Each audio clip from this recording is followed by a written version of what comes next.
Anti neoplastic agent. Anti neoplastic agent से आपको क्या क्लिक होगा? कैंसर से याद कर सकते हो एक तरीके से। अगर एबनॉर्मल टिश्यू फॉर्मेशन हो रही है, जिसको हम नियोप्लाज्म कहते हैं या ट्यूमर्स कहते हैं, तो वो हमारा कहाँ से, अगर कुछ भी एबनॉर्मल टिश्यूज का फॉर्मेशन हो रहा है, ठीक है, तो क्या होगा? वो कैंसर है। एक तरीके से अनकंट्रोल ग्रोथ हो रही है बॉडी सेल्स में, जो डिवीजन हो रहा है अनकंट्रोलेबल है, वो कंट्रोल फॉर्म में नहीं है, तो क्या होगा? कैंसर फॉर्मेशन हो सकता है। नियोप्लाज्म एक मास होता है, प्रॉपर टिश्यू का मास होता है, जो एबनॉर्मली सेल के डेवलपमेंट की वजह से होता है। या एक तरीके से सोचो कि अपोप्टोसिस नहीं हुआ है टाइम पे, जो अपोप्टोसिस या सेल डेथ होनी थी, या प्रोलिफरेट जो हो रहा है वो एक्सेसिवली हो रहा है। अब मान के चलो हमारी बॉडी में सेल्स का एक टाइम ड्यूरेशन होता है, एक टाइम के बाद सेल ओल्ड होके लाइक एपोप्टोसिस के थ्रू चला जाता है, जिसे हम एक तरीके से देखा जाए प्रोग्राम सेल डेथ भी हो जाती है, ठीक है। वो सेल डेथ होनी ज़रूरी है। आप आज आए हो कल, फिर उसके बाद देखो सबको पता है, ये तो सच्चाई है, अगर आज हम आए हैं तो कल को हमें जाना भी पड़ेगा, पैदा हुए हैं तो मरना भी पड़ेगा।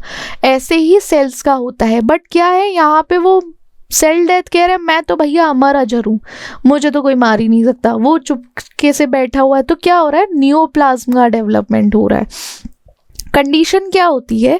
अगर कभी भी कोई डिसऑर्गेनाइज्ड ग्रोथ है, क्या आप ये बोलो कि सेल हमारा नॉर्मल फंक्शनिंग नहीं कर रहा है, या जो नॉर्मल फंक्शन करना चाहिए था, स्ट्रक्चर डेवलप होना चाहिए था, वो नहीं कर रहा है, तो कैंसर है। मतलब ऐसा नहीं, मैं ये नहीं बोल रही कि कैंसर होगा डायरेक्टली, बट ऐसा एज सच कि अगर ऐसा होता है, अगर कैंसर आप डिफाइन करोगे कुछ कंडीशंस में होता है, तो सेल कर सकते हैं। वैसे बहुत सारे डायग्नोसिस के फैक्टर्स होते हैं कि जैसे बायोप्सी करा लो, उसके बाद पता चल जाता है। तो ये कंडीशन है कैंसर्स में, अनकंट्रोल्ड सेल डिवीजन हो रहा है, टिश्यू इन्वेजन है, लैक ऑफ अपोप्टोसिस है, इनकी वजह से क्या होता है, एक तरीके से कैंसर का डेवलपमेंट हो सकता है। कुछ कंडीशन है जो कैंसर हो सकता है। अब कॉज क्या होते हैं? कुछ तो जेनेटिक्स होते हैं, आप उसको कंट्रोल नहीं कर सकते। ऑलमोस्ट लाइक फॉर एग्जाम्पल, आप विमेंस में मोस्ट कॉमनली देखा गया है कि ब्रेस्ट कैंसर का बहुत शिकायत होती है। वो इसलिए होता है क्योंकि वो म्यूटेशन होती है, एक तरीके से इनहेरिटेड म्यूटेशन है, जेनेटिक प्रीडिस्पोजिशन है, जनरेशन टू जनरेशन चला जाता है, दादी मम्मी आप, मतलब ऐसे चलता चला जाता है, पीढ़ी दर पीढ़ी चलता है। हो जेनेटिक फैक्टर एक रीज़न है कैंसर का। आप किसी फिजिकल या केमिकल एजेंट्स के कांटेक्ट में आए हो, उसकी वजह से आपको कैंसर हुआ है। हार्मोन्स की इम्बैलेंस की वजह से कैंसर हो सकता है, जैसे कुछ कैंसर जो है हार्मोन्स की वजह से है, for example breast prostate cancer. अब इन्फेक्शन हो जाता है, इन्फेक्शन कुछ वायरसेस ऐसे हैं जो कैंसर कॉज कर देते हैं, रेडिएशन। और रेयर केसेस में क्या होता है, रेयर कॉज होता है ऑर्गन ट्रांसप्लांटेशन। जब इम्यूनो सप्रेशन हो जाता है तो वो क्या करता है, कैंसर रिस्क इंप्रूव, मतलब कैंसर के चांसेस बढ़ा देता है। इम्यूनो सप्रेशन, आपका इम्यून सिस्टम सप्रेस होगा, इम्यून सिस्टम जैसे ही सप्रेस होगा, चांसेस हैं कि कैंसर हो सकता है ऑर्गन ट्रांसप्लांटेशन में। और ट्रॉमा का टाइम बात की जाए तो अगर क्रोनिक इंजरीज हैं, कभी कभी रेयर केसेस में होता है, ऐसा नहीं है कि इसकी वजह से हुआ है, अगर कुछ कंडीशंस हैं उसकी वजह से भी, ट्रॉमा की वजह से कैंसर हो सकता है। अब टाइप्स ऑफ कैंसर है, बहुत तरीके के कैंसर है, एक तरीके का तो है नहीं। Carcinoma, sarcoma, melanoma, lymphoma, leukaemia. Carcinoma जो होता है वो हमारे एपिथेलियल सेल्स में होता है, जो कॉमन है लंग्स, ब्रेस्ट, पैनक्रियाज, स्किन, बहुत सारे ऑर्गन्स हैं।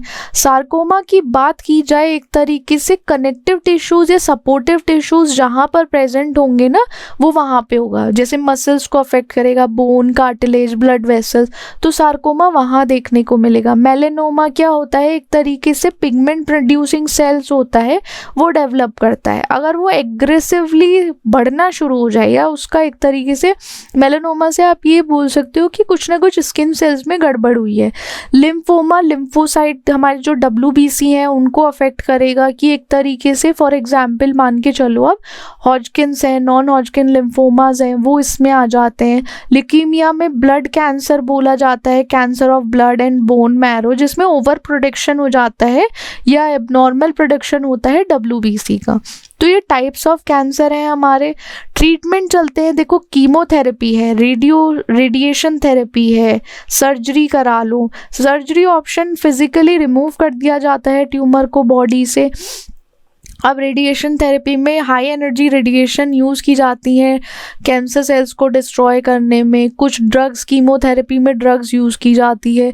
बट ये सब चीज़ों का एक ना साइड इफ़ेक्ट भी है। ट्रीटमेंट अगर कैंसर अभी ऑलमोस्ट इस लेवल पर नहीं आया है कि क्योर हो, बट एज सच अगर स्टेज 1 स्टेज 2 में है तो उसको कंट्रोल किया जा सकता है। और अगर सर्जरी के थ्रू, एक तो मैलिग्नेंट और बिनाइन भी होता है, उस पर भी डिपेंड करता है कि अगर प्रॉपरली ख़त्म हो सकता है या नहीं। हार्मोन थेरेपी, बायोलॉजिकल रिस्पॉन्स, ये सारे अदर ट्रीटमेंट हैं जो कर सकते हैं। पहले तो कीमोथेरेपी, रेडिएशंस होता है, सर्जरी फिजिकली रिमूव कराने का चांसेस है कि उससे ट्यूमर हटा के ख़त्म कर सकते हैं कैंसर, या ट्रीटमेंट मिल सकता है, इंसान को बच सकती है जान, तो उसको सर्जरी से रिमूव कर देंगे। अब एंटी नियोप्लास्टिक एजेंट्स हैं, कुछ ऐसे एजेंट्स हैं, कुछ ड्रग्स यूज़ की जाती हैं जो प्राइमरली कैंसर के ट्रीटमेंट में यूज़ की जाती हैं, ठीक है। अब जैसे कुछ वर्क है, डिस्ट्रॉय करना है या सेल की ग्रोथ रोकनी है, वो काम करेगा हमारे एंटी नियोप्लास्टिक एजेंट। साथ ही साथ वो ना क्या करते हैं, अब जैसे हमारी बॉडी का पार्ट है, बॉडी के पार्ट में एबनॉर्मल ग्रोथ हो गई है, आपने एंटी नियोप्लास्टिक एजेंट्स दिए हैं, तो क्या होगा, जो ये हेल्थी सेल है ना इस पोर्शन के, वो भी अफेक्ट होते हैं। ये एक तरीके से आप मान के चलो साइड इफ़ेक्ट है। अगर आप वो होता है ना, एक मछली पूरे तालाब को गंदा कर देती है, तो ऐसा हिसाब है कि ये एंटी नियोप्लास्टिक मछली वो है, पूरा तालाब गंदा कर रही थी, इसको मारना किसी को था, मार किसी को दिया, तो ऐसा हो जाता है। इसका साइड इफेक्ट आता है एंटी नियोप्लास्टिक एजेंट्स का। कैंसर के ट्रीटमेंट में आता है हेल्प, या ट्यूमर ग्रोथ ना हो उसको प्रिवेंट किया जाता है। साथ ही साथ जो एंजिन थेरेपी होते हैं या एफिकेसी इम्प्रूव करने के लिए तब यूज़ होते हैं। देखो साइड इफेक्ट, सबसे पहला साइड इफेक्ट पता है क्या होता है, एक नोजिया वोमिटिंग का साइड इफेक्ट आता है। जीआई में नोजिया वोमिटिंग होता है तो एंटी एमेटिक ड्रग्स चलती हैं, इसके साथ साथ एंटी नियोप्लास्टिक के साथ कॉम्बिनेशन में चलती हैं, ठीक है। जीआई का है, हमारे हीमेटोलॉजिकल है, WBC। अब जब इम्यूनोसप्रेशन की बात की जाए ना, तो क्या होता है कि थोड़ा सा चेंजेस होते हैं बॉडी में, वो भी एक साइड इफ़ेक्ट रिस्पॉन्स जनरेट करते हैं। डर्मेटोलॉजिकली देखा जाए, हेयर लॉस हो सकता है, एलोपेशिया या रैश, फैटीग और इन्फेक्शन। देखो अगर आप कैंसर से पीड़ित हो या कोई भी उससे बीमार चल रहा है, किसी को कैंसर है, तो अदर्स में उसको फैटीग, रिस्क ऑफ इन्फेक्शन, ये बहुत चांसेस होते हैं, क्योंकि इम्यूनोसप्रेस रहता है उनका थोड़ा ना सिस्टम, उनका इतना इम्यूनिटी नहीं वर्क कर पाती, तो उनको देखना पड़ता है। अब मैकेनिज्म ऑफ एक्शन की बात करें तो देखो, टारगेट सेल डिवीजन मैकेनिज्म में क्या करेगा, जो हमारी एंटी नियोप्लास्टिक एजेंट्स है वो टारगेट करेंगे सेल डिवीजन को, जहाँ पे अनकंट्रोल या एबनॉर्मल डिवीजन हो रहा है ना सेल का। अब देखो एक पर्टिकुलर, ये तो क्या होता है, एक एरिया में, एक स्पेसिफिक एरिया में सेल डिवीजन हो रहा है नॉर्मली और अनकंट्रोलेबली, तो क्या करेंगे, यहाँ पे टारगेट कर देंगे, ए साइट को टारगेट कर देंगे। तो इसमें क्या होता है, रैपिडली जो डिवाइड हो रहा था एंटी नियोप्लास्टिक यहाँ टारगेट करेंगे, ये मैकेनिज्म ऑफ एक्शन है। साइटोटॉक्सिक इफेक्ट में क्या होता है, ड्रग का साइटोटॉक्सिक इफेक्ट आता है, जिनका क्या रीज़न है साइटोटॉक्सिक इफेक्ट में, वो डैमेज करते हैं या मार देते हैं सेल्स को। एक तरीके से कैंसर सेल्स के इफेक्टिव भी है, बट साथ ही साथ साइटोटॉक्सिक इफेक्ट का क्या होता है, ये हेल्दी सेल को भी इफेक्ट करते हैं। मतलब हेल्दी सेल जो बॉडी में प्रेजेंट है ना, उनको भी मार देते हैं कि भाई साथ ही साथ मैं तो डूबूंगा, हम तो डूबेंगे सनम, तुमको साथ लेके डूबेंगे। तो कैंसर का ऐसा सिस्टम है। डिसरप्शन ऑफ सेलुलर प्रोसेस की जो डीएनए रेप्लिकेशन है या रिपेयर मैकेनिज्म है, उसमें इंटरफेरेंस होता है, इनहिबिट करता है कुछ एसेंशियल एंजाइम्स जो सेल प्रोलिफरेशन के लिए ज़रूरी है, उनका वहाँ पे इनहिबिशन हो जाता है। क्लासिफिकेशन जो है हमारी एंटी नियोप्लास्टिक एजेंट्स की, देखो एल्काइलेटिंग एजेंट्स आते हैं, ये एंटी मेटाबोलाइट्स हैं, एंटी नियोप्लास्टिक एंटीबायोटिक्स हैं, प्लांट एल्कलॉइड्स हैं, मिसलिनियस एजेंट्स हैं। अब एल्काइलेटिंग एजेंट्स का काम क्या होता है, इसमें एल्काइल ग्रुप अटैच होता है डीएनए के साथ, जो क्या करता है, जो क्रॉस लिंकिंग होने वाली थी ना डीएनए रेप्लिकेशन और ट्रांसक्रिप्शन में, उसको प्रिवेंट करता है, ठीक है, होने ही नहीं देता। हमारा जो एल्काइल ग्रुप है वो डीएनए के साथ अटैच होके क्या करता है, डीएनए का रेप्लिकेशन नहीं होने देता और ट्रांसक्रिप्शन नहीं होने देता, ये दोनों को प्रिवेंट करेगा, क्रॉस लिंकिंग नहीं होने देगा। जैसे मीक्लोरिथामीन है, साइक्लोफॉस्फामाइड है, एंटी मेटाबोलाइट्स आ जाते हैं। एंटी मेटाबोलाइट्स में क्या है, एक नेचुरल सब्सटेंस है सेल्स में, उसकी तरह रिजेंबल करेगा। एंटी मेटाबोलाइट्स देखो सेकेंडरी और प्राइमरी होते हैं, वो एक तरीके से नेचुरली एक्ट करेंगे कि हम देखो नेचुरल है, आपके साथ आपकी बॉडी में रहेंगे और क्या करेंगे, डीएनए और आरएनए के सिंथेसिस के मेटाबॉलिक पाथवे को खराब करते हैं, ठीक है। वो क्या करेंगे, डिस्ट्रप्शन कर देंगे, सिंथेसिस जो होने वाला था उसमें प्रॉब्लम क्रिएट करेंगे।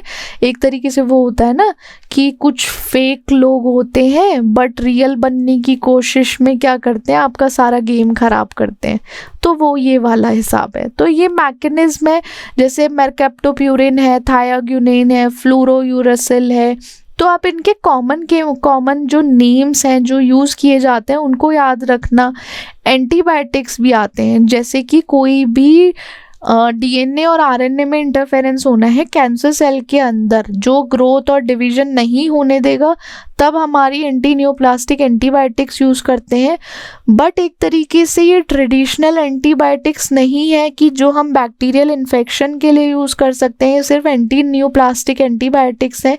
जैसे हमारा डॉक्सोरुबिसिन है, ब्ल्यूमाइसिन है, ये अलग अलग तरीके के एग्जाम्पल्स हैं जो कॉमनली यूज़ किए जाते हैं। अब हमारे प्लांट एल्कलॉइड्स आते हैं। प्लांट एल्कलॉइड्स का काम क्या है, अपना एक तरीके से एक तो एंजाइम को इनहिबिट करना। जो एंजाइम सेल की प्रोडक्शन के लिए ज़रूरी था, जो कर रहा था, जो चीज़ ज़रूरी है किसी की प्रोडक्शन के लिए, उसको ही इनहिबिट कर लो कि अगर ए से बी पर पहुंचने के लिए ये एंजाइम ज़रूरी है तो इसको ही किडनैप कर लो। तो ये क्या करता है, इनहिबिट कर देता है एंजाइम जो सेल प्रोडक्शन के लिए ज़रूरी होता है। क्या एक तरीके से जो माइटोसिस होने वाला था या सेल डिवीजन होने वाला था वो नहीं होगा। For example etoposide, vinblastine sulphate, vincristine sulphate. तो प्लांट एल्कलॉइड में आप याद रखना विनक्रिस्टिन और विनब्लास्टिन, नॉर्मली सबको याद रहेगा आई गेस। अब मिसलिनियस एजेंट्स आते हैं, जो ड्रग्स किसी भी कैटेगरीज में नहीं फिट होती बट कैंसर ट्रीटमेंट में काम आती है, जैसे सिस्प्लास्टिन है या मिटोटेन है, ये हमारी मिसलिनियस एजेंट्स हैं, ठीक है। ट्रीटमेंट में हेल्प करेंगी बट इन किसी क्लास में फिक्स नहीं होती। हमें जिस मेन ड्रग का सार और केमिकल सिंथेसिस पढ़नी है ना, वो है मीक्लोरिथामीन, ठीक है। इसमें क्या है, इसके स्ट्रक्चर में इसको कॉमनली नाइट्रोजन मस्टर्ड भी बोला जाता है। अगर कोई आपसे पूछता है कि कोई एल्काइलेटिंग एजेंट बता दो एंटी न्यूप्लास्टिक में, तो क्या बताओगे आप, नाइट्रोजन मस्टर्ड। उसको नहीं समझ आया नाइट्रोजन मस्टर्ड तो उसको ज़्यादा ही तरीके से समझाओ, मीक्लोरिथामीन, ठीक है, उसको ऐसे समझा दो। फर्स्ट एल्काइलेटिंग एजेंट है जो कीमोथेरेपी के लिए यूज़ किया था। इसमें मस्टर्ड मोइटी है जिसमें 2 इथाइल ग्रुप अटैच होते हैं नाइट्रोजन एटम के साथ, ठीक है, इसके साथ अटैच होते हैं, नाइट्रोजन एटम के साथ 2 इथाइल ग्रुप अटैच होते हैं। और देखो सॉल्ट है ये HCl, तो ये तो उसकी वजह से ये सॉल्युबिलिटी, ड्रग की सॉल्युबिलिटी बढ़ाने के लिए। मोड ऑफ एक्शन क्या है, क्रॉस लिंक डीएनए, ये ना कोवेलेंट फॉर्म करता है, कोवेलेंट बॉन्ड बनाता है डीएनए के साथ, तो क्या करेगा, वहाँ पे क्रॉस लिंक इंटरस्ट्रैंड और इंट्रास्ट्रैंड फॉर्म करेगा। अब इनहिबिट करेगा डीएनए रेप्लिकेशन को, क्या करेगा, डीएनए रेप्लिकेशन और ट्रांसक्रिप्शन नहीं होने देगा। जो कैंसर सेल प्रोलिफरेशन होने वाला था, प्रोलिफरेटिंग एक तरीके से वहाँ रोक देता है, उसको प्रिवेंट करता है। उसको ना सेल डिवीजन को रोकना है, किसी तरीके से डीएनए का रेप्लिकेशन नहीं होने देना। इंड्यूस कराएगा एपोप्टोसिस, डीएनए जो डैमेज हुआ था वो ट्रिगर करेगा प्रोग्राम सेल डेथ का, कि रैपिडली डिवाइडिंग सेल्स जो हैं उनका प्रोग्राम सेल डेथ हो सके, या फिर आप प्रोग्राम सेल डेथ को ऐसे समझिए कि अपोप्टोसिस हो सके, जो एक नेचुरल फीचर है, नेचुरल फिनोमिनन है जो ज़रूरी है होना। अब लिम्फोमा है, वहाँ पे मीक्लोरेथामिन यूज़ किया जाता है। ल्यूकीमिया में, कुछ और कैंसर्स आते हैं वहाँ पे यूज़ किया जाता है। अब क्लोरइथाइल ग्रुप है, उसकी क्या प्रॉपर्टी है, क्या करेगा, ये एल्काइलेशन के लिए बहुत ज़रूरी है अपना क्लोरइथाइल ग्रुप। और क्लोरइथाइल ग्रुप में क्या होता है, प्रेजेंस होती है हमारे पोजीशन, जो प्रेजेंस इन पोजीशन है क्लोरो ग्रुप की, वो इन्फ्लुएंस करता है कि जो कंपाउंड में जो हमारा क्लोरो ग्रुप अटैच होगा, ठीक है, उसकी प्रेजेंस होना ज़रूरी है और पोजीशन होना ज़रूरी है। स्पेसिफिक इसलिए है क्योंकि रिएक्टिविटी और पोटेंसी जो है इनकी पोजीशन और प्रेजेंस से अफेक्ट होती है, वो देखना पड़ेगा। अब नाइट्रोजन एटम किस तरीके से काम करता है, वो हमारा सेंट्रल पॉइंट की तरह एक्ट करता है क्लोरोइथाइल अटैचमेंट में, जिसमें सब्सटीट्यूशन पैटर्न है। सब्सटीट्यूशन पैटर्न होगा तो क्या होगा, वो ड्रग की एबिलिटी अफेक्ट करेगा जो क्रॉस लिंक्स फॉर्म करता है। ये हमारा नाइट्रोजन एटम है। हाइड्रोकार्बन चेन लेंथ का अफेक्ट करता है, जो भी स्पेसिंग है अल्काइलेटिंग साइट की उसको अफेक्ट होता है, जिससे कि डीएनए बाइंडिंग एफिशिएंसी इन्फ्लुएंस होती है। तो ज़रूरी है ये पर्टिकुलर सार में प्रेजेंट है, अगर नहीं होगा, आप इनको चेंज करते हो या इनके साथ कुछ छेड़छाड़ मचाते हो, तो क्या होगा, चीज़ों की जो एफिनिटी थी या एफिकेसी थी कहीं ना कहीं अफेक्ट होगी कंपाउंड की।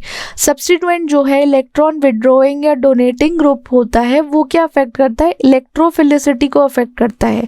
जो हमारा क्लोरइथाइल ग्रुप है ना, उसकी इलेक्ट्रोफिलिसिटी अफेक्ट करती है, साथ ही साथ उसकी जो रिएक्टिविटी है वो अफेक्ट हो जाएगी।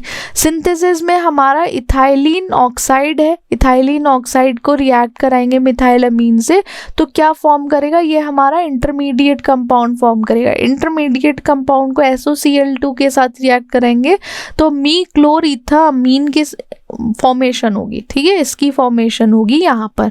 वही है क्लोरीन ग्रुप है, ये दो है और साथ ही साथ मिथाइल है अपना। तो ऐसे ये हमारा मीक्लोरइथामीन का ग्रुप फॉर्मेशन होगा, है सब्सटेंट का केमिकल सिंथेसिस है।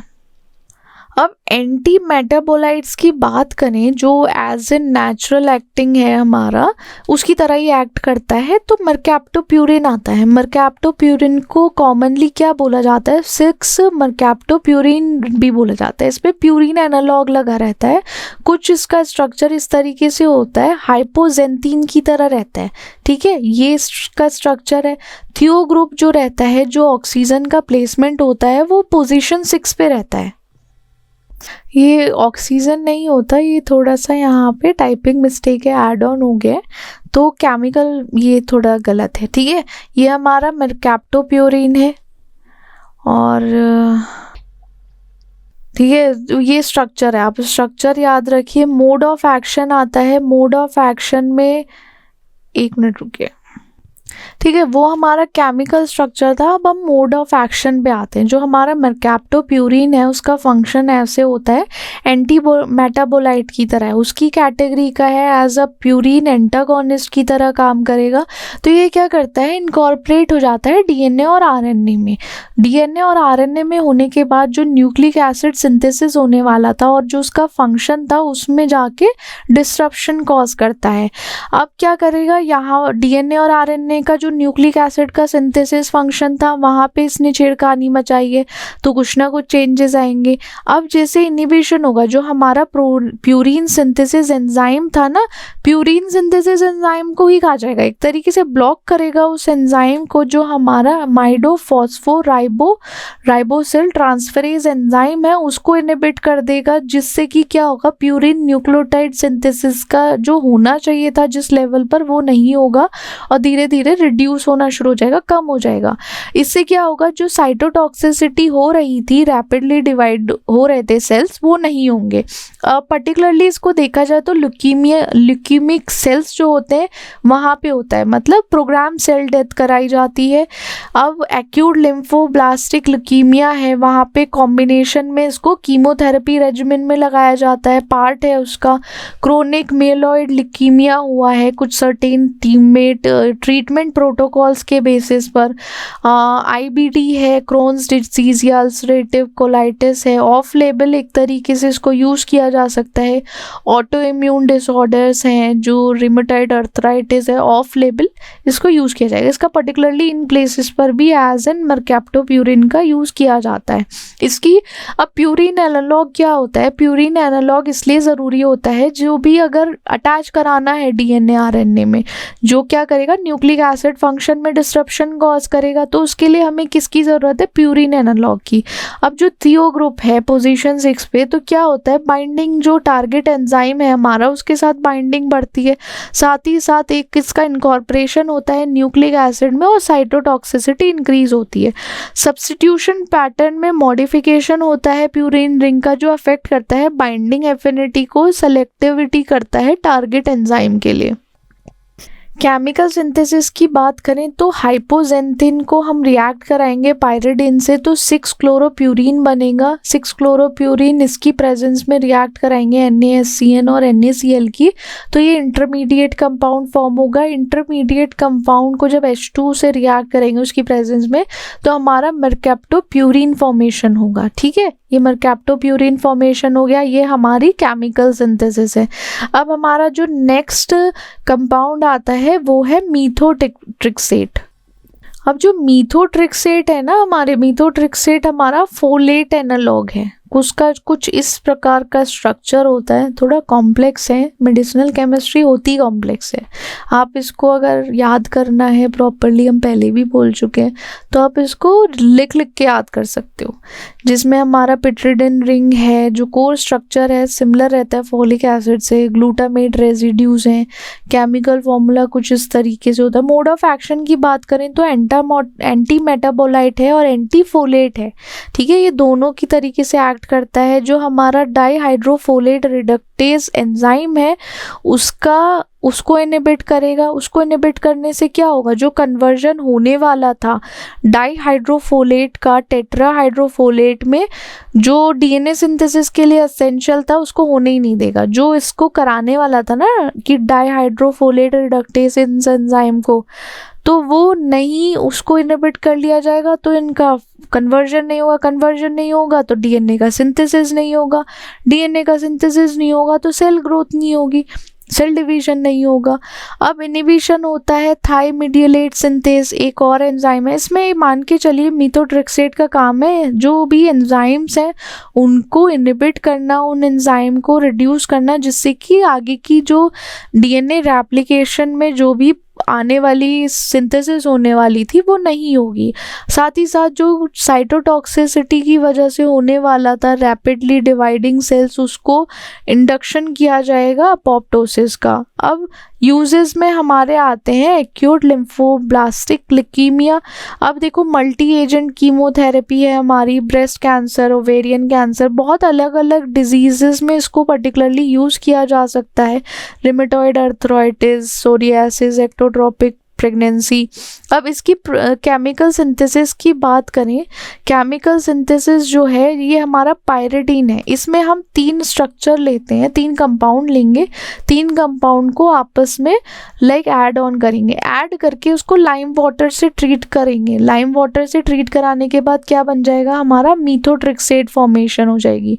जैसे पायरामिडीन 2, 4, 5, 6 टेट्रामीन है, उसको रिएक्ट कराएंगे 2,3 डाइब्रोमोप्रोपेनॉल के साथ ही साथ disodium P methylamino benzoyl glutamate, इन तीनों को साथ में कंबाइन करेंगे, ऐड ऑन करेंगे। ऐड करने के बाद लाइम वाटर की प्रेजेंस में रिएक्ट करके क्या फॉर्म होगा, मीथोट्रिक्सेट फॉर्मेशन होता है।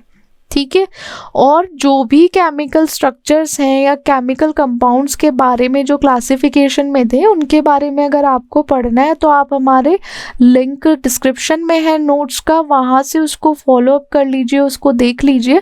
साथ ही साथ वेबसाइट पे नोट्स अवेलेबल हैं firsthope.co.in पर, आप वहाँ जाके चेक कर सकते हो।